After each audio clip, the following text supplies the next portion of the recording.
Hey there, guys, and welcome back to the Travis and Damian Podcast, episode 18. We are available on anchor.fm/Travis Damian Podcast, along with Apple Music or iTunes, Spotify, Google Podcasts, and many more. Today, we are going to talk about the general news that has been going on lately. Then we're going to dive into the MCU Spider-Man situation that I'm pretty sure everyone's heard at this point, and then our recent activities, and we're just going to close the show out. So, first piece of news is that Disney scrapped Mega Man, Sims, and Magic of the Gathering movies.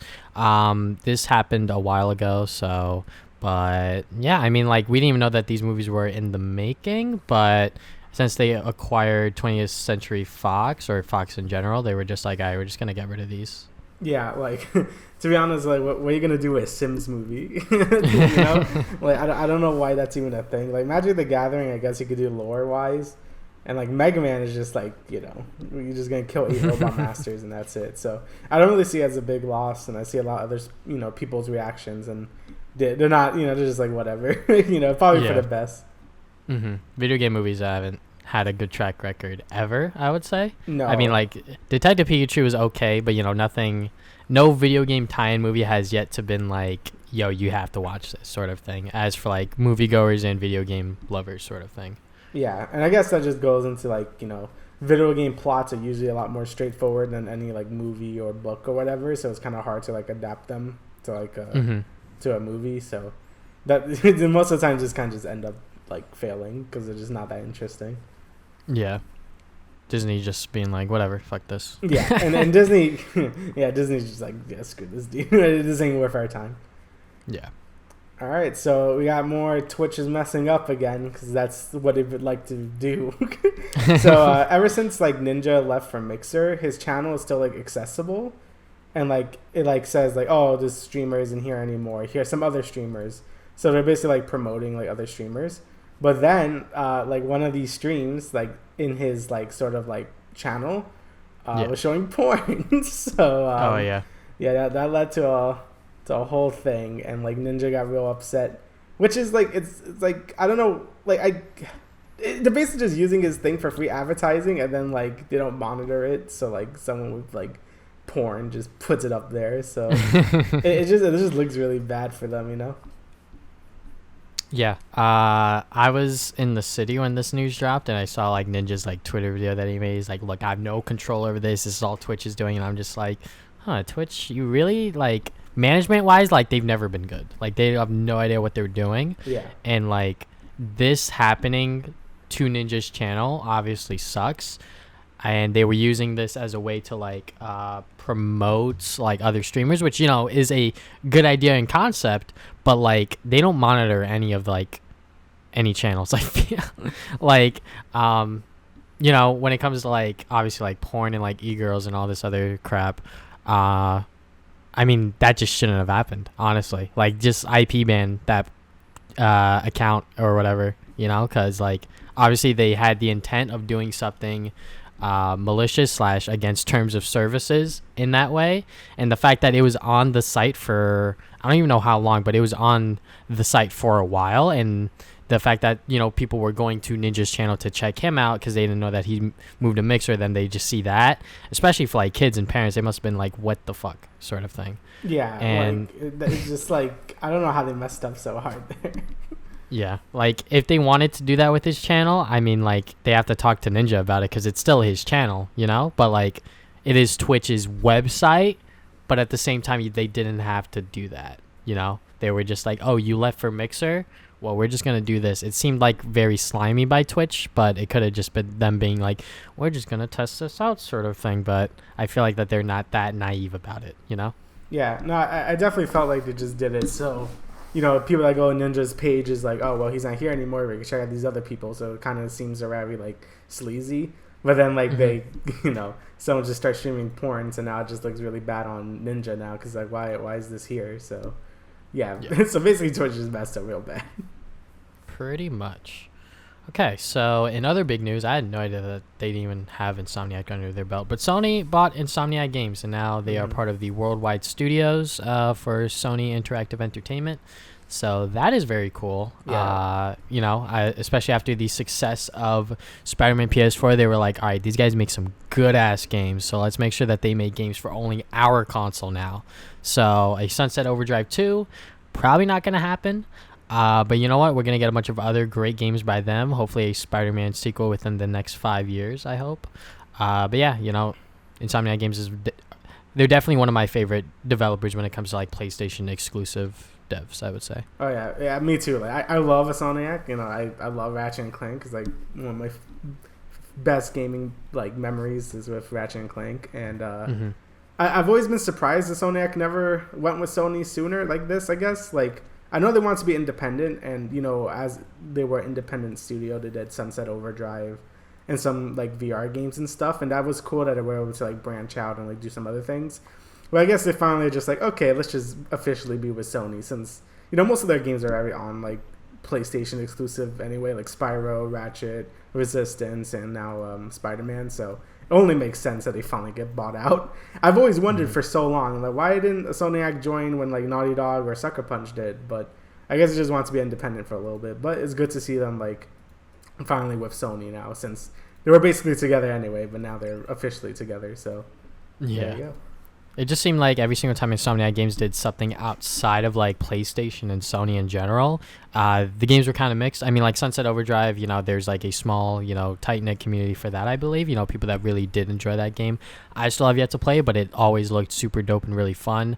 And then that other game that they did with EA, I forget the name of it, but it was really like generic. Or whatever. Yeah, it was just like a really generic shooter and it didn't work out. So. Yeah. All right, so next we got some gameplay of the Avengers game. And I think it looks pretty good still. Like it does look a little generic, I guess. Like it's a third-person action game, but it still looks like it's gonna be fun. Yeah, I mean, I know a lot of people were saying that this shit looks boring, and I kind of agree. Yeah.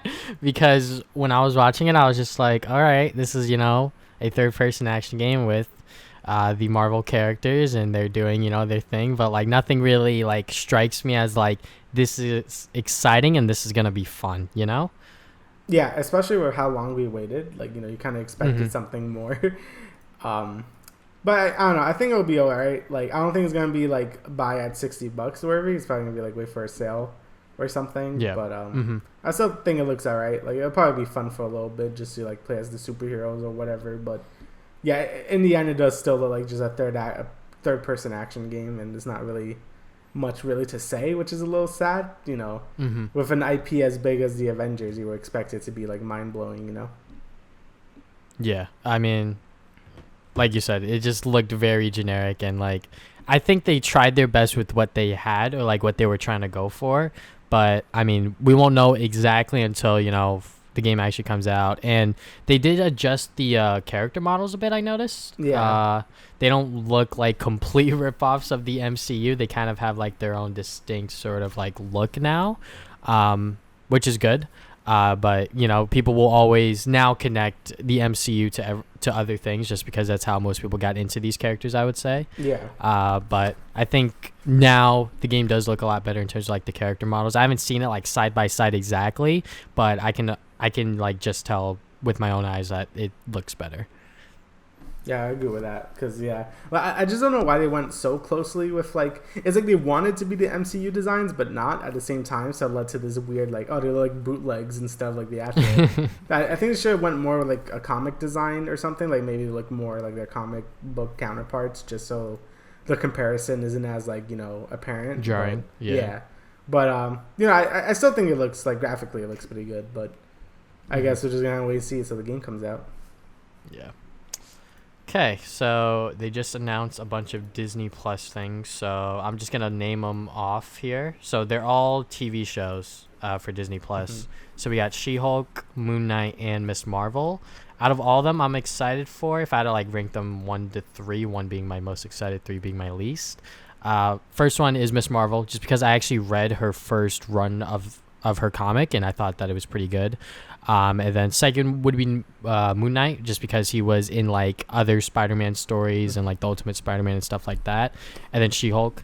I mean, like, you know, all of these are going to be Disney Plus series, so they will be able to flesh their characters out. So maybe I'll be a fan of She-Hulk afterwards.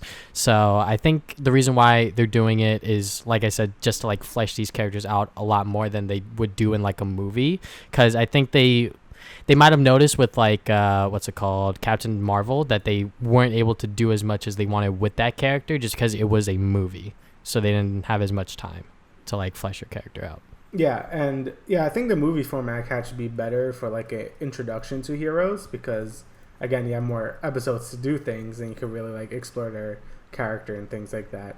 So honestly, I hope that most of like these heroes are introduced through the show. Like not all of them, obviously. Like I think Blade is still gonna be a movie, but I think with more of the minor ones, like more of the lesser known heroes, I think it would be cool if they got a Disney Plus series. Maybe not like a long running series, maybe like only for a season.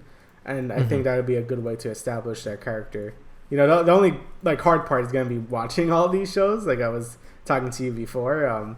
You know, if all these are like super long series, then it's just like I'm gonna get burnt out. You know, like people are very burnt out just by watching the movies. I can't imagine like you gotta watch all the movies and you gotta watch all the shows. Like that's gonna be a lot for some people. You know, so I hope they, you know, maybe they're 8 episodes or so. Like maybe not too long, but just enough to like have a nice, satisfying story and like their characters established. Or else it's gonna feel like a real drag if everyone got like you have to keep up with both the movies and the shows. You know.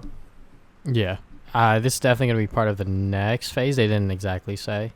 But, yeah, I mean, 8 episodes sounds just enough. I feel like 13 might be a bit much. No one's ever going to take the goddamn CW route where they do 26 episodes, I believe, per season. Yeah, because then there's just a lot of filler and nonsense going on. But if Disney and Marvel are smart enough, they will do 8 episodes per season, just enough so we get to know the character and see where their backstory is, and also see the current threat that is happening within that show. So yeah, I'm very excited for Moon Knight and Ms. Marvel, and I'm interested as to how She-Hulk does, because I feel like if She-Hulk is terrible, that's it for that character. Yeah, I feel like Hulk and like any Hulk type characters is hard to do. Like even like I don't even like Hulk that much. I think MCU Hulk is like, you know, he's funny, but like I still don't think like, you know, I wouldn't watch a solo movie with him really. Like I would, but like I wouldn't really go out of my way to see it, you know. Yeah, definitely. Okay, so I'll talk about so now we're going to talk about the Spider-Man in the MCU situation, because this broke out midday when it came out, and there's still nothing official other than the one Sony statement, which I'll talk about later. So pretty much there's a standoff between Marvel / Disney and Sony between the rights for Spider-Man, because they only signed for a 5-movie deal, I believe, or something like that. So it was the 2 solo Spider-Man movies, and then it was Civil War, Endgame, and Infinity War. So that's 5. So they had to renegotiate and try to see where they want to go with it. So I'm just going to read some quotes from this Deadline article, which pretty much broke the story. So Disney asked for the future Spider-Man films to be 50-50 co-financing arrangements between both studios, and there were discussions that might extend to other films in the Spider-Man universe. Sony just simply didn't want to share its biggest franchise. Sony proposed keeping the arrangement going under the current terms, where Marvel receives 5% of the first dollar gross, which is pretty much just the first day release box office, which is 5%, and Disney refused that. They wanted a new deal and not stick with the one that was already going on. And essentially Sony has made a decision to just say thank you, but we're just gonna try this on our own. It's understandable that the physicality screwed or whatever, pretty much what's it called, giving up half of Sony's biggest franchise to Marvel. After all, Marvel owns the merchandise rights to Spider-Man. Does Disney really need half of the movie universe as well? Sony has decided to not decided that as valuable as Feige is, Disney is asking too high of a price for 50-50. And then Sony actually went public on the situation. I believe it was a day after or something like that, but they pretty much were like, yeah, we tried to work with Disney, but they just weren't come to terms or whatever. And I think I recently saw that they were trying to do I think Sony was willing to give up 25% instead of just 5% of the first day box office numbers, which honestly I think is a little high, but this is Spider-Man we're talking about, and it's going well for both companies or both corporations. My thought process was that the highest Sony would be like 15, but supposedly their highest was 25. And then Twitter went crazy because that's what the goddamn internet does, and they made a hashtag save Spider-Man from Sony. So yeah, I'm gonna just let you go first because I have a lot to say. Yeah, so basically when the news first broke out, a lot of people were just blaming Sony because it's like, oh, they're taking away Spider-Man, and we don't want that, obviously, because Sony, besides Into the Spider-Verse, almost all their movies hasn't been great. Venom isn't really good. The Amazing Spider-Man movies also suck. So him exiting the MCU will also just leave a big plot holes everywhere. So it'll be nasty for the whole thing. So yeah, people are very upset at Sony. But then when the whole deals came out, being that Disney wanted 50-50 and stuff, people started blaming Disney because it's like, yo, that's a lot. From they were fine before, and now they're asking for way too much, and Sony was trying to negotiate, but Disney wasn't having it. That led to people blaming on Disney. I personally think that I think Disney is asking for much. I think Sony, well, it seems from what Sony's been saying, they've been pretty reasonable. They've been trying to, like you said, they went from 5% to 25%. That's a big, increase to give to Disney, But Disney wasn't having it. They wanted more. They wanted 50-50. And, I think Sony has their right to actually say nah, that's pretty garbage deal. Even though I want Spider-Man to stay with Disney, and I hope they can negotiate further to make it so that happens. I don't think Sony's the bad guy here. I do think Disney is just asking for too much of that property, since Sony still owns Spider-Man, so they can't just do a 50-50. It's not fair to Sony. So again, even though I think Disney and Marvel make the better Spider-Man movies, I still think the deal, Sony was trying to be reasonable here, and Disney just was not. So yeah. All right. So I guess I'll go. Yeah. So, Disney versus Sony. Who's the bad guy here? Obviously, they're both two big corporations, but obviously Disney is the bigger one because they've been eating up all these their companies slash studios. They have Star Wars under their belt. They have Marvel under their belt, and many, many more. So, the fact that they were asking for 50-50 seems fair to everyone. All, regular people, it's like, hey, 50-50, that sounds good. But this is goddamn Disney we're talking about. Yeah. They already have so much money that they don't need 50-50 from the Spider-Man films. And Sony has all of the power in this negotiation to be like, nah, because they have the rights. Because Marvel sold those rights in 1999 or something like that to Sony. So they have all of the power in this situation. So that's why people think that Sony's the bad guy, because they're just not letting Disney have whatever they want, which no one should. No one should just give Disney whatever they want unless they actually have to, like 20th Century Fox, unfortunately. And you know what? The fact that the internet started a hashtag save Spider-Man from Sony just makes me convinced that the internet's fucking stupid. Because this hashtag was going around and it was trending. It was 100% trending too. And I was like, you guys didn't even read the article. Oh my god, I was so heated because I'm just like, you guys need to read. If you guys are actually committed to Tom Holland Spider-Man, read the fucking article, because this is very important and there's legal obligations for both companies in this stake, because Spider-Man is obviously the face of Marvel now, 100%. He's been the face of Marvel for so many years, I would say.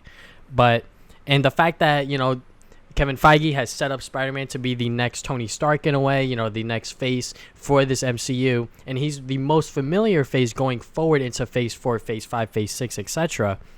Disney definitely wants to keep him. But the fact that they're refusing to these deals just makes me think that they can get the leverage on Sony. But Sony's not going to let that happen because they still have Tom Holland signed for 2 more movies, I believe. Yeah. Watts is not connected supposedly to other films, so I don't know exactly how this is going to work out.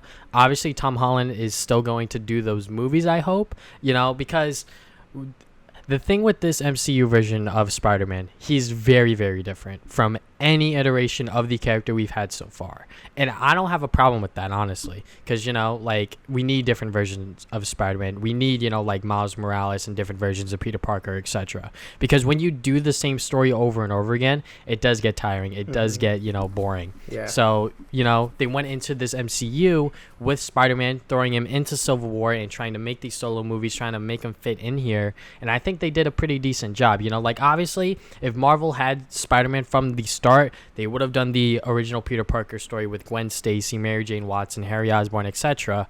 But, you know, they had to throw them in there, so they threw in all of these new characters and different iterations of the characters, because there's also legal obligations or like legal terms that like Sony has like the rights to like Harry Osborn and Mary Jane Watson and all these other characters, which is why we have characters like Ned and MJ or Michelle Jones or whatever. You know, they're like very different from the comics, because that's how Marvel kind of got around that. Now, some people are throwing up the idea of Tom Holland now being potentially in Venom movies. Honestly, in Venom 2, don't throw him in there, because I feel like that would be too forced.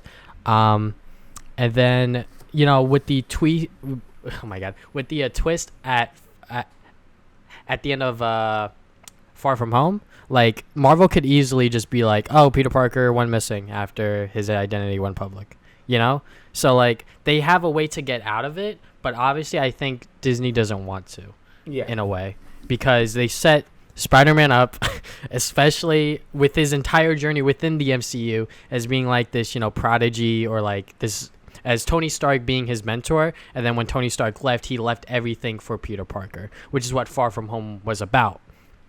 So, I don't know if Disney is still going to actually just be like, yeah, screw it, we don't need Spider-Man. I feel like that they would be shooting themselves in the foot, because then Sony could do what they actually want with the character and use, you know, their own characters. But I don't think they're actually going to do that. They're going to try to probably, you know, get around it in some way. I don't know. Obviously, everything is still hypothetical, because nothing is official yet, other than the fact that Sony's like, yeah, you know, Disney's kind of just like not, you know, working with us in a way in terms of like how the deals are going.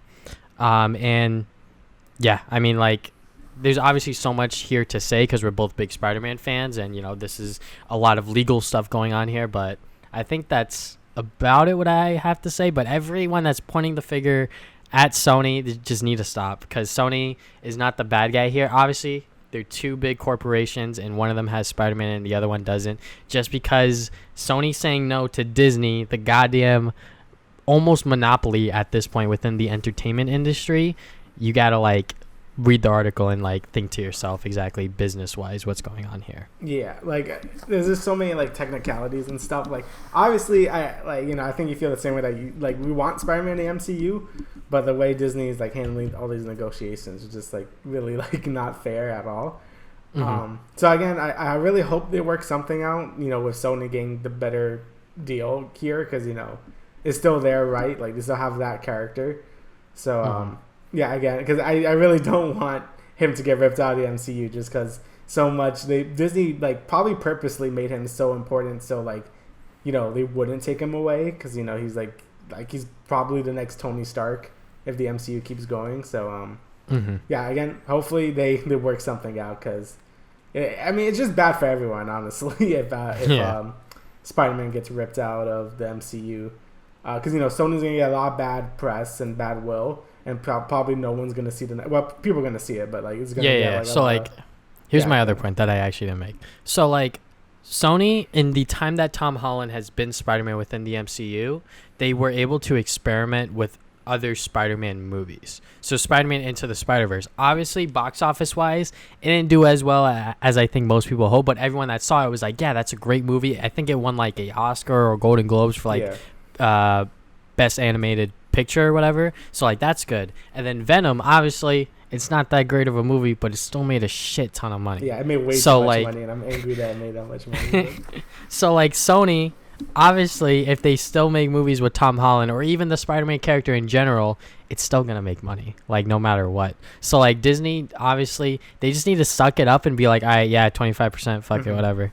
Because like, they set it up. Like, it's honestly their fault in a way. Yeah, like, I don't know. I feel like, yeah, Sony, like, and like, I don't know, I feel like Disney would just lose everything if they get too greedy here. Because like, what's the point? Like, they're just gonna lose Spider-Man, and then that's it. Like, you can't do anything else with Spider-Man anymore because you lost him. Even then, like 50-50. Like, imagine they 50-50'd on Far From Home's box office numbers. Yeah, like Sony would be losing so much money in terms of like their like movie stuff. Yeah, and I feel like it's just better for like everyone if Disney just kept Spider-Man and then Sony make more money off it, so they don't make bad movies with Spider-Man, and Sony could still use the IP of, like, you know, Venom. Like, since Venom 1 did so well, they could just do their own Venom series, which is probably what they're gonna do anyway. And, you know, they have Spider-Verse 2 as a thing, so it's not like Sony is missing out too much on having Spider-Man himself, you know, like the main movie rights, I guess. But I don't know. I just feel like if Disney should really renegotiate here, because it's just a big loss for everyone. Yeah, because this is still ongoing. Obviously, Tom Holland loves this character. He loves playing Peter Parker / Spider-Man, and I would hate to see him not be able to play that character anymore because of this stupid legal jumbo. Because two big corporations, especially Disney, just don't want to work it out, you know? But there was another point I wanted to make, but it slipped out of my head. But yeah, it just sucks that Spider-Man is still caught up within legal deals and stuff like that, because, you know, Disney wants to use the character, but Sony has the rights for the movies. Yeah. Dude, I'm just so sick of it. No more. Like, we lost Spectacular Spider-Man because of this. Like, stop. Yeah. It. I don't want to deal with this. I definitely made a Twitter joke about that. Yeah. Where was it? Where was my exact quote? God damn it. Everyone, wow, so they're really going to end MCU Spider-Man on a cliffhanger because of a Sony / Disney deal? Me, a massive fan of the Spectacular Spider-Man cartoon, first time? Yeah, like, honestly, like, I don't want to deal with this again. Let's just be happy. Disney, don't be too greedy here, and just take it. Like, you're still making a bunch of money, and they're still making all the money off the merchandising and stuff anyway, and that's a lot of money, so... And do you really need that much more money? Come on. I mean, like, obviously, deals are still ongoing. Yeah. They're still talking about this. Anything can happen in any given day. There was a Reddit thread or something like that said, like, yeah, it's over, but it's not necessarily over. Until we get a official statement from Marvel and Sony, it's still up in the air. But personally, I hope it stays in the MCU, so all these goddamn MCU / Tom Holland stands on Twitter could, like, keep it down. But I mean, if he exits in the MCU, people need to start reading comics, because there's a lot of great Spider-Man stories out there that you just don't know of, and the ones that they told in the MCU obviously revolved heavily around the Marvel Cinematic Universe. You know, the first one with the Vulture being like, hey, you know, he hates Tony Stark because he did that thing to him after the first Avenger where he did the whole cleanup thing, and then Mysterio, that was a whole thing as well. So the fact that potentially Spider-Man 3 would have been more Peter Parker focused, I think that's what they should have done in the first place. But these movies were too focused around the MCU as a whole, but we just have to wait and see at this point. Yep. And there you go. That's the Spider-Man talk. Jesus. Okay, so recent activities. I'll let you go first, because I got more Spider-Man. Yeah, you got more Spider-Man. All right, so let's take a little break about Spider-Man for a second, and let's talk about what I've been doing. So I've been playing a new indie game called Dicey Dungeons, which is a deck-building roguelite, sort of like Slay the Spire, which is also like a deck-building roguelite. Basically, you just go down, different floors. You get these equipment cards, and then you use them, and then there you go. You just build sort of like a deck around those. But unlike Slay the Spire, you can't build a whole deck. Like, you can't have like 30 plus cards or whatever. You're like limited to like how much space your like equipment slots have. So usually you could equip like 6 equipment, sometimes a little less than that, because some equipment costs like more room in your inventory and stuff like that. So in that sense, it's like a little less complicated than Slay the Spire, since you have less cards to really worry about. But that's when the whole dice part comes in. A lot of these equipment cards have the gimmick of dice. So some simple ones are, you have a sword. To attack with that sword, you just put like a 6 dice in there and it does 6 damage. If you put 5 dice, it does 5 damage, and etc. Some abilities, you need odds and evens, so you would need like 1, 3, or 5, or like 2, 4, and 6 to activate them. Some of them you need 2 dice to activate. Some have a countdown where you need to like put a bunch of dice in there to activate the effect. So as you can see, it gets pretty creative on like how you activate different abilities with different dice and stuff. and it could be like a puzzle game at points, man. Like it could get crazy. Mostly with all the different characters, since there's around there's 6 different characters, and all of them play extremely different. So you have like the warrior, which is pretty simple. He has basic equipment. He has like a reroll as his like special character ability. Like he's really simple. But then you get someone like the thief, where his main gimmick is he wants to have a lot of dice and a lot of like low rolls. So a lot of his equipment is about splitting dice and like getting their values lower so you can use abilities. So most equipment cards, if you like place a dice in there, it disappears for the turn since you like used it. With the thief's case, a lot of his equipment is reusable for that turn, which is why you want more dice. So with dagger, it's like you could keep attacking as long as you have dice. So obviously you want more dice and you want low roll since you can only like get a max of 3 damage. So as you can see, it gets kind of complicated, but that's what makes it so fun. And then there's some other characters like the witch, which you have like a spell book and everything, and you have prepared slots, and like it's a whole thing. Like every character feels super different, which is really nice. Because I actually feel like a lot of problem with roguelites is, there's a lot of characters, but most of them feel really the same. Like Isaac, like all the characters are just Isaac with different starting abilities. With Enter the Gungeon, it also feels like that. Like almost every character feels exactly the same, but they start with different items. With this game, it really feels like each character totally changes the mechanics of the game, and it keeps it really fresh. And I highly enjoy it. Even though some characters I don't like as much as others. Again, like the witch, I hate the witch, but it's still really fun to play with her gimmicks and stuff. Honestly, the only complaint like I have with this game is the lack of equipment cards. Like I feel like I sort of go the same builds with each character at the same time, just because there isn't that many like cards. Like I hope he does, like the developer, I don't know, does an update and like adds more equipment, since I feel like I'm pretty limited to what I could do with each character. But besides that, it's a fantastic game. I love it, and everyone should buy it. It's great if you don't mind a big brain game because it hurts. All right, so besides that, I watched like two things. Infinity Train, which is a Cartoon Network miniseries. This had a pilot in 2016, and I really liked it. Basically, it's just about this girl, and she's on this train, and she wants to get out. Basically, that's the whole premise. I'm like, and the first pilot, shows like she's in like this corgi car or whatever, and it's like a kingdom of dogs or whatever. I'm like, oh, this is cute. And then like at the end, it gets a little dark. I'm like, oh, I can see where you're getting the hooks in here. Like, like I could see how this could be like a good little mystery thingy. And then when I started watching it, that is what I got. But I didn't expect it to be so goddamn emotional. Like the first like two seconds of the show is like divorce. I'm like, oh, okay. They're dealing with this, huh? And basically it just doesn't shy away from a lot of darker topics. Like the show gets like really dark for like no reason, but for good reasons. There's some pretty like creepy imagery.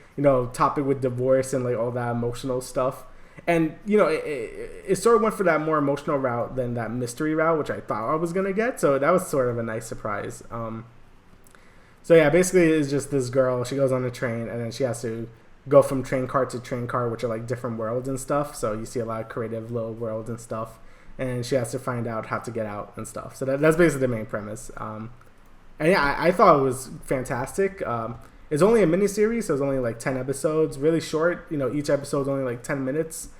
So you could finish it pretty quickly, and I thought it wrapped up pretty well. It could have used maybe 1 or 2 more episodes to really flesh out like certain characters, especially like the main antagonist. I felt could have used like an extra episode, but overall I thought it did well for the amount of episodes they had, and it didn't felt like it dragged on, which is great. And apparently it's getting to season 2 also, so I don't know how that's gonna work since it felt pretty wrapped up, but I guess it's getting to season 2. So yeah, overall I liked it a lot. I highly recommend it, especially if you like Gravity Falls or like Steven Universe. You'll probably get a joy out of this. And lastly, I have Invader Zim Enter the Florpus, which is the Invader Zim movie. This was coming out for quite a while. I watched Invader Zim as a kid, and I'm like, oh, it's getting a movie. This was announced maybe like 2 years ago or more. I can't even remember. And it took a while, and then Nickelodeon was just like, yeah, it's just on Netflix now. I'm like, oh, okay. So I came out. Overall, it felt like a good, like if this was the last thing Invader Zim ever did, and it probably will be, I'll be okay with that. Like I felt like it was a good sort of conclusion to the story arc. It also feels like a good entry point, honestly. Like the show, like the first like 5 or so minutes of the movie really just recaps what everything that happened, which isn't really that hard to understand in the first place.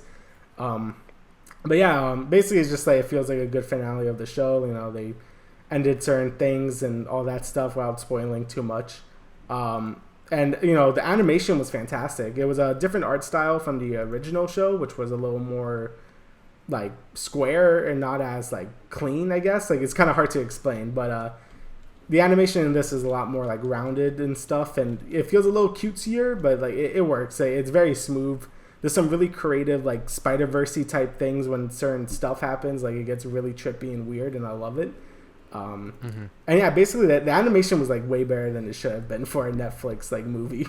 But yeah, overall it was a lot of good fan service for people who remembered any of the episodes from the original show, and I'll recommend it. Even if you never watch Invader Zim, I think it's a pretty good watch. The humor is very Invader Zim, so there's a lot of yelling, a lot more than I remembered.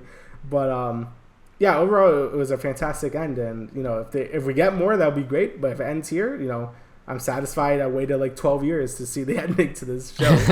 So yeah, overall I liked it a lot. I know these I didn't watch the Rocko's Modern Life one. I watched it as a kid too. I didn't see that one yet, which is also on Netflix, and I didn't watch the Hey Arnold one either, which I probably should watch too. But I heard those two are also really good, so it's nice to know that Nickelodeon is caring about these like, you know, 90s like early 2000s IPs, because you know it means a lot to some people to see the conclusion to these shows, you know. So yeah, I hope they keep going for some of the other ones. And that's it. Oh yeah. So I'm gonna start the games. There's a lot of stuff to do. So yeah, I did do a lot of stuff within the 2 weeks. So I played Teamfight Tactics because it's not as stressful on my wrists. So I was playing that, and then I discovered that Brawlers and then Jinx is broken. Because they introduced this new type called Hex Tech, and Vi's a brawler, so that's why you can now have 6 brawlers. And then on top of that, Jinx is a Hex Tech and a gunslinger.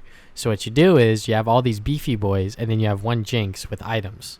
So and then the Jinx just pops off because that's what her ability is. She gets 2 kills / assists on kills, and then she just pops off. But they recently nerfed brawlers and Jinx. But I think it kind of works still. It's just that when you tank a lot early, which you will, doing this strategy, it won't work as well. But overall, Teamfight Tactics is still fun because when you play with 2 other people, when you're playing ranked, it's just funny when you kill that person and you and you get the 4th place because they're like, oh no, I had to face you. Fuck this game. But I have been playing League, not that much. I think the most I played in a day is like 3 games, but I only do it for a decay game. So I'm not doing it for the purpose of climbing. I'm doing it for the purpose of not losing 100 or even like 200 something LP because I don't play. Now, obviously, I probably should just not play to like let my wrist rest, but I'm too prideful. So maybe I will just stop playing one day. I'm not sure because season 9 is pretty doomed. So like the ranking doesn't necessarily matter. And like I took such a long break where I almost decayed. When I came back, I was like winning games. I was like, maybe I like am still good at the game in a way, but I don't know. I've literally just been playing for the purpose of just like not decaying. And then I played Katamari Damacy Rerolled. It's the HD remaster on the Switch. And yeah, I've never played a Katamari game. It's pretty much you walk around and just get a bunch of crap and make the ball bigger, and it's pretty. You just like, you know, you just listen to music or like a podcast and just play. It's pretty fun. I'm not going to lie. But I only played a little bit of it, maybe like 1 hour or something. And then I've been watching a lot of shows. Watched the Patriot Act with Hassan Mihai or some shit like that, I think. Oh God, I am pronouncing his last name really wrong. But just look up the Patriot Act on Netflix. It's really good. He's a funny ass dude. And yeah, he also has a stand-up special on Netflix, which is really good as well. I also watched that. And then I watched a couple of episodes of The Boys on Amazon. Pretty much the premise of the show is, what if superheroes were real? So pretty much you have the Justice League, showing up, and they're like, hey guys, we're superheroes, but it turns out they're just a bunch of fucking assholes and corrupt as fuck. So that's the interesting part of the show. And you follow the story of a girl who just got into the Seven, as they call it, but it's pretty much the fucking Justice League. And then you follow this other guy's story who's just a civilian. I won't say why you follow his story, but it all connects. So, and then I saw a movie called Good Boys. If you watch the trailer, it's pretty much just a raunchy comedy with a bunch of like 12-year-olds in 6th grade trying to figure shit out, and it is hilarious. Obviously, it's not, like anything sophisticated or anything like that. If you know what you're getting into, you're gonna have a great fucking time, which I did. And the guy next to me was especially having the best time of his life. He was just laughing at like every joke, and that was just funny. And then I read a shit ton of Spider-Man comics because I've had these sitting there, and I was just like, I'm going on this train ride back home from the city. I bought the Miles Morales Spider-Man comic, or the trade, which was like the first 5 to 6 issues, I believe. Mm-hmm. And I read it on the way home, and I was like, this is really good. So I am now caught up with it. And yeah, like it's a pretty good, like, it's not necessarily like retelling, but like a different way of telling Miles Morales' story, but for a new comic book series. Spider-Man Blue.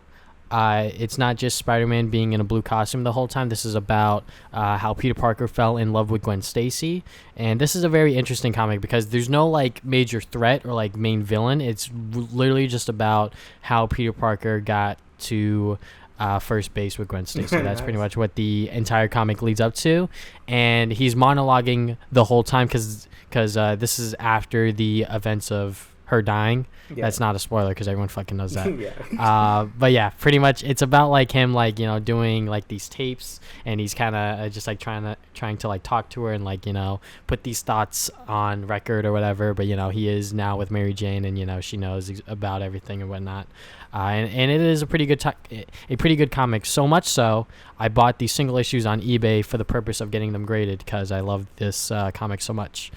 And then there's Spider-Man Life Story. This is a much more recent comic book series. I didn't know that this was about so this is like a retelling of Spider-Man's story through the years of like the 60s, 70s, 80s, etc. And they use like real life events in these stories. So like the first issue, it focuses on like superheroes going into the Vietnam War. And I'm like, what the fuck is going on? What the hell? And like when you get to issue 5, like the 2000s, like Spider-Man's like retired, he has like 2 kids and this and that, and like there's like a bunch of other like trippy shit going on in between. Spoiler here, but the way Gwen Stacy dies in this series is that one of the professors that like Gwen and Peter know, he fucking cloned Gwen, and then when Peter went to go kill all of the clones, because he also made a clone of Peter, which eventually became like Ben Reilly or whatever within this run, he ended up killing the actual Gwen Stacy. So he didn't know that he was like he didn't know that like he was actually like messing around with the clone this whole time. So I was just like, what the fuck was that twist? What the hell, but yeah, dude? Yeah, like this so is weird. This is definitely like a very trippy like version of Spider-Man / Peter Parker, but that's what we need, because you can't just retell the fucking same story over and over again, like I said earlier. And then the last 2 I haven't finished yet, but the Spider-Man Noir Complete Collection, it's pretty much all of the Spider-Man Noir comics that have happened. I believe it's only like 2 miniseries consisting of 4 issues. I finished the first one. That one's pretty good. I'm like more than halfway on the second one. But if you guys don't know what Spider-Man Noir is, it's pretty much a Spider-Man but taking place in the 20s/30s or something like that. So you see the Great Depression, FDR, this and that. So very, very cool.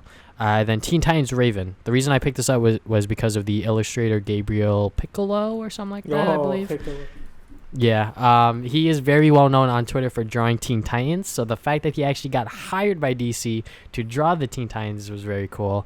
Haven't finished it yet, but it is a graphic novel, so they didn't release like single issues for it. It's straight up a full book with chapters or whatever, but it is drawn like a comic and this and that. So haven't finished it yet, but I do like what I have read so far. But yeah, that is everything I've done. Is there anything else you would like to add, good sir? No, that's it. Okay, so thank you guys for listening to the Travis and Damian podcast. Oh, wait. We'll see you. Hold on a second. Aren't we supposed to do Life is Strange, or we're gonna? Oh shit, you're right. Thank you for reminding me that. Actually, okay, so Life is Strange, episode 4. I did not write that in the fucking notes. So good thing you caught me on that. All right, so Life is Strange, episode 4, season 2, or Life is Strange 2, episode 4, whatever. Yes. Full spoilers. We're gonna talk about it for however long. So, what'd you think about the episode as a whole? I thought it was good, but it sort of goes into the problems that I have with the sequel as a whole, where things kind of just happen. Like, I know that's like the whole point of the game is like life on the road, things just happen and you just go into your thingy, like you're to Mexico. But I don't know. I feel like the lack of a really like coherent like main storyline is kind of killing it for me. I know this is kind of long just for general thoughts, but Yeah, it's all right. I don't know. I felt like with the first game, with the whole like murder mystery type of thing happening and like all of that, like it kind of like connected it all better. And this game just feels like things are just happening, you know? Yeah. So yeah, well, what were your general thoughts? Okay, so I thought this episode was okay. Yeah. Obviously, the last episode did like that whole time jump, so like we had like things to like figure out and like exactly what's going on. This one's just about, oh look, this is after the accident and now we're seeing Sean go through his shit. You know, he's in the hospital but he's gonna go to juvie the next day. Obviously that shit doesn't happen because we need a episode to happen here. So he does end up escaping and this and that, but I mean, like, I agree with you to a certain extent that, yeah, you know, this definitely feels a little underwhelming compared to the first season, just because the first Life is Strange, we had the whole mechanic of going back and seeing what would happen with the other decision. Yeah. Now, this is playing like, you know, a normal, like, you know, pick your own choices, you know, interactive sort of game. Unlike the first game where it had its unique identity of, you know, you get to go back in time and, you know, see what the other choices were, this and that. This one, it's all just about this brotherly love. And you know what? I can get down with that, but they're not necessarily selling me on it fully yet. Obviously, this is a very political season, I would say. There's a lot of like, fuck you, this ain't your country, because, you know, this is about, you know, two, you know, Hispanic brothers here. Yeah, dude. So they definitely bring that up, especially within this episode when you get jumped by those fucking guys because you're trying to sleep. Yeah. But I mean, like, overall, I thought the episode was okay because they did finally get to see the goddamn mother, Karen, which I honestly forgot was going on. I was like, wait, who the hell is this? Yeah, and I was like, like, oh shit, Karen? it's the mom. Yeah, it's the mom. And I actually like hated her a lot. Like, I guess we'll get into it when we're going through it, but yeah, go on. No, go on. Honestly, talk about Karen. Okay, so basically you meet your mom, Karen, after some things, and she talks to you, and when she starts explaining her reasons for leaving you, you know, I was pretty open-minded. I was like, okay, let's see what happened. Why did she just leave? And her reasonings made me so wasn't feeling angry. it. I just like I just didn't want to be a mom, so I just left. I'm like, okay, well, you suck like a lot, because it's like, all right, like if you have a kid, like you kind of forego that whole free spirit thing anyway. Like she's just just being a mom wasn't for me. Like you can't do that once you have a kid. Like you can, like you could just leave. Like you could do that, but it won't make you a good person. And her being like, oh, I did care about you. It's like, no, you didn't. Why did you leave then? Like, you know, you could like get divorced and things and like see them maybe like once a month, not even once a week, but maybe once a month. But no, she just like completely left 2 children and then her dad, or you know, her husband. Yeah. So yeah, basically I had like no sympathy for her at all. And I made some really unpopular choices this this episode I was seeing. Like when they gave you the option to sit with her with the cigarette, I just left. I was like, nah, I'm not even gonna connect this. I was so done. I was so done with sympathy. Everyone. Yeah, I like it. But yeah, I guess we should start from the beginning here. Yeah. All right. So yeah, the whole like hospital thing, when he was talking to Agent Flores, I was like, bro, I want to tell her everything, because like when I was like going through that stuff, I was like, all right, he hasn't told her shit about like this guy or like fucking Daniel having these powers. Yeah. And I was like, look, I want to like tell her everything, but there was no option to do that, obviously, because he's still like, I can't tell it or this and that. I'm like, bro, if you say it like and they believe you, maybe they'll actually like give you a case. But it's fucking America. I guess he just didn't trust the system. Mm-hmm. But I mean, you should never trust the system, honestly. But yeah, I mean, I threw Finn under the bus 100%. Oh, me too. Screw that guy. Like, I don't know why they keep pushing me to like forgive him. I'm like, no, screw this guy. It was legit 100% his fault. Like, so yeah, I threw him under the bus like immediately. Yeah. Did you pass all of the tests? Actually, I only passed one. Yeah, the fucking pen was fucking me up, honestly. Yeah, it was. Like, I couldn't get it to line up, and I'm like, oh, no. I almost got it, and then he's like, no, that's enough. Yeah, like, all right. he was like, all right, I can't watch this anymore. Mm-hmm. Did you happen to convince Joey to let you escape, or? No, I actually, like, just, like, I pulled, like, one of the, like, the bathroom bars. I didn't hit anyone. Oh, yeah, uh-huh. Yeah, I pulled one of those and just escaped through the window. Oh, shit. Yeah. Okay. So, I think I did that, and it wouldn't let me go through the window for some reason. Really? Okay. I was like, what the fuck is going on? Why isn't it the game letting me do this? So then I kept going back inside, and then I was like, fuck it. I'm gonna just call Joey, because this guy was like super nice to me earlier, and he believes that I'm like a good person. Yeah. So then I actually convinced him to help me escape. So what happens there is that you take the bar from the bathroom, and you hit him over the head with it. And I was like, oh, shit. You hit Joey? Yeah, and like when Joey comes in, the guard goes on a smoke break. So since Joey's in there, he's like, all right, I'm gonna just go on my smoke break, do this, do that. And I was like, oh shit, all right. So I just had to convince him to help me escape. I don't know how people got to attack Joey. I guess they pissed him off or some shit. But yeah. When you saw Finn, did you fucking No, talk to I him? left. Mostly because I was on like the window. And I was like, running off the scaffolding, and I saw him. I'm like, I'm not gonna risk getting caught for this dude, so I just left. Yeah, I was like, am I really gonna fucking bring him along with me? Fuck that. Yeah. Nah, I'm gonna just leave him. He doesn't even know I'm here, so Yeah. fuck it, whatever. And then what happens? Yeah. Fuck So it. then Thanks. we drove away. We stole we hotwired the car, and then Yeah. we started driving like in Nevada, and then we. He had to rest. Like, he parked his car. He wanted to sleep. And then apparently he was parked in someone's land. Property. Yeah. So these two racist people. Fucking rednecks, Yeah. They came in and started, like, harassing Sean. And I basically, like, I wasn't taking it. I was just like, all right, dude, like, nah. Usually I'm pretty, like, pacifist in these games. But this episode, I don't know what caused me to be just so, like, I'm just tired of everyone. Oh, yeah.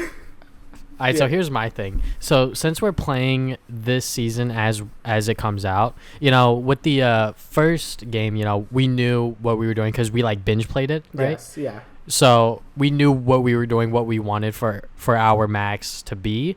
With this game, since we're playing it as it comes out, I'm kind of just like, shit, am I having Sean be the good guy or the bad guy? Yeah. I keep forgetting. So then in this situation, I was just like, bro, like, I got out of the car because I'm like, he's going to fucking call the cops. So, like, they're going to catch up to me, and that's not going to be good. So, obviously, got out of the car and did this, did that. He broke Daniel's toy while talking to him. I didn't even notice that happened. I thought he just, like, was messing with my bag or whatever. But I think he, like, took it out. He's like, oh, you got a toy or whatever, and he, like, threw it or something. Yeah. Yeah, and when he got back in the car, I was like, can I get an option to run them over? Like, who's going to kill him? I was so rare. I'm like, give me, like, just run them over with the car. Dude, I was bloodthirsty.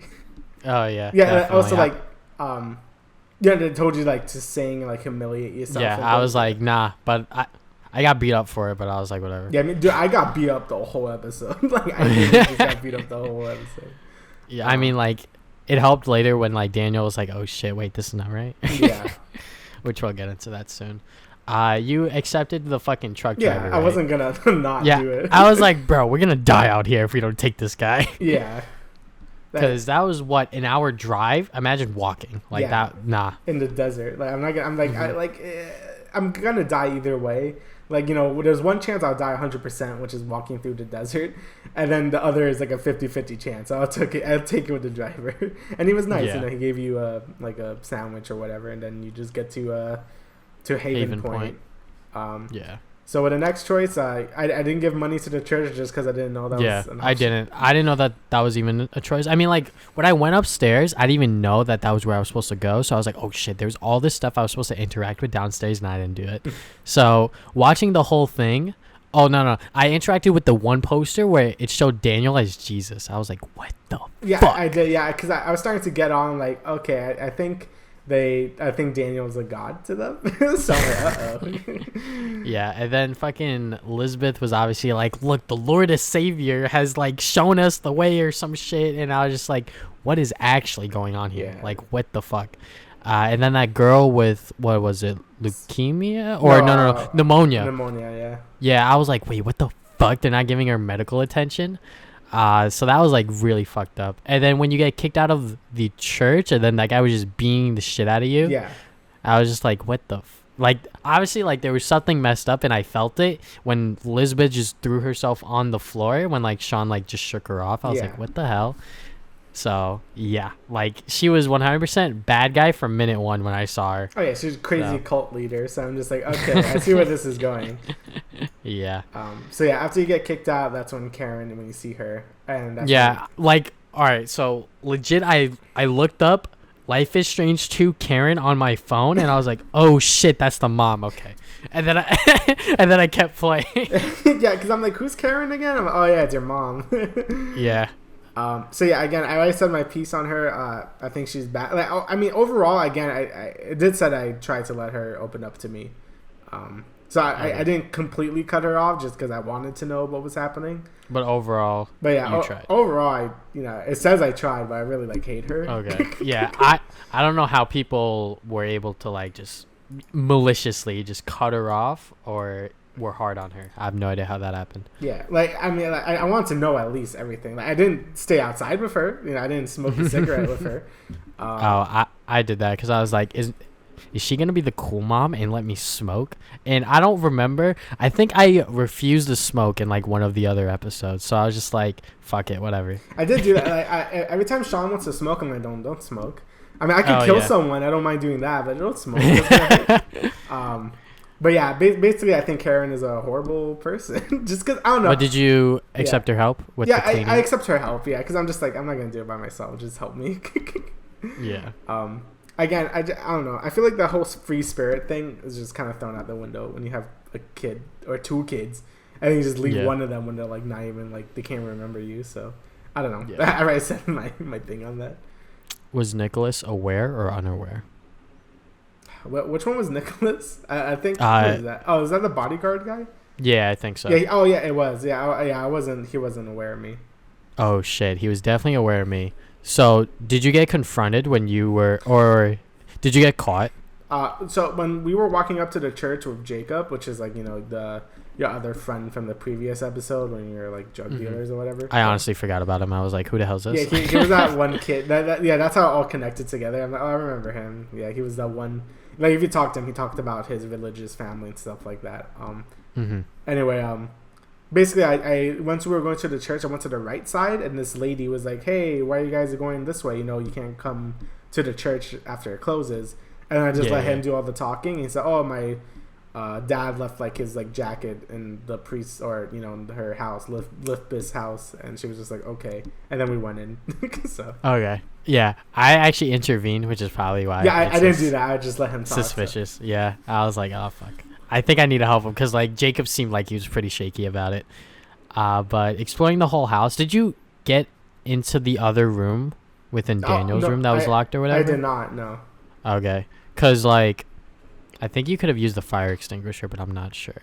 Yeah, it didn't give me the option to, so I kind of just left.